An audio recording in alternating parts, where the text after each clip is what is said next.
How's it going, guys? Kabota SVL75 crawler track. As you can see, she's split.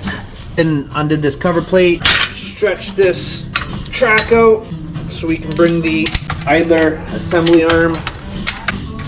There she comes.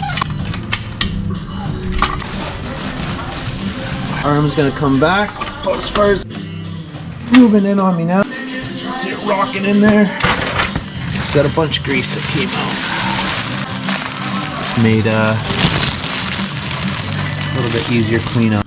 Set it up in the teeth and you rock the track back.